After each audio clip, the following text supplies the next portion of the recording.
Hello, and welcome back to Replace Your Paycheck. So here's a quick overview. So we've determined that a goal, a ballpark, when you're trying to figure out how much money to save for retirement, a place to start with, a goal, an aim would be just replace your paycheck. And the way you figure out how much money you need in your 3 must-have accounts is you multiply your paycheck by the number 25. 25 times 100,000 is 2.5 million. So if you want $100,000 when you retire, you need 2.5 million at a 4% withdrawal rate to get you to 100,000. And that's where the 3 must-have accounts come in. So you have your 401k, your IRA, your pre-tax. You have your Roth accounts, which are after tax. And then you have your individual account or your joint account, which is after tax as well. So most people think you only need one account, or you can only use one account for your retirement income. Not so. You can have the 3, and they're important because the tax implications of these 3 are different. A 401k,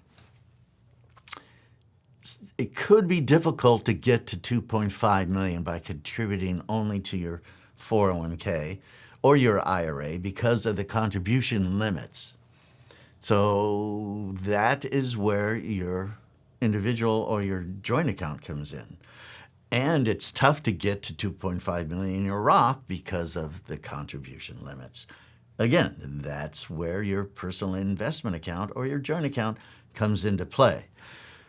So once you do the future value cost of money, you can determine how much money you have to set aside every month to get to your 2.5 million.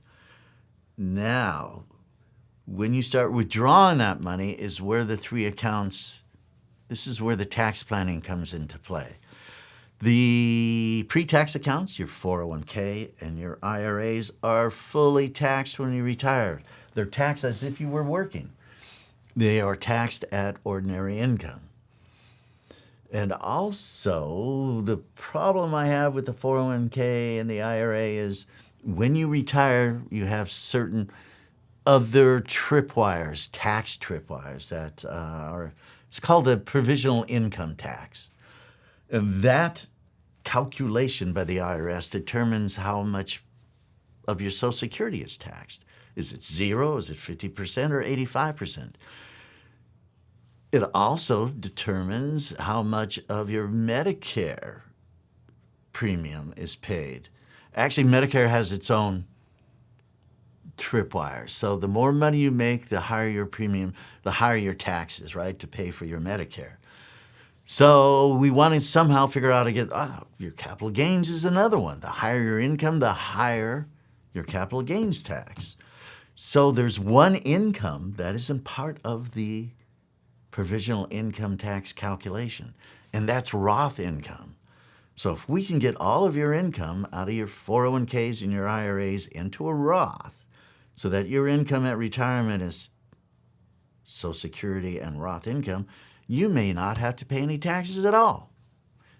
That would be sweet. So the idea is you're going to have to pay those taxes as you make the contributions into your Roth, if that's the strategy you want to implement. So that is the idea, the tax consequence. So 3 must-have accounts are 401k, IRAs, those are your pre-tax. You have your Roth, and then you have your, which we call the catch-all. You can make up any difference you need in your individual account or your joint account. So through the contributions to your IRA and your 401k, if you're short of the 2.5 million you need in your 3 must-have accounts, you can put them into your personal account, your individual account, or your joint account. I like that account too because it is the least regulated by the IRS. That account, you can put as much money in it as you want anytime. You can take out as much money as you want anytime. And the income that's generated by that account is taxed at capital gains, which is a tax favored rate. Right now, up to $80,000 for joint, you're taxed at 0. No tax on capital gains. Then from 80 up to $500,000, you're taxed at 15%. I like that. And then for incomes above $500,000, you're taxed at 20%. That's federally. Now, your state will have a different tax, and some states have no capital gains tax at all.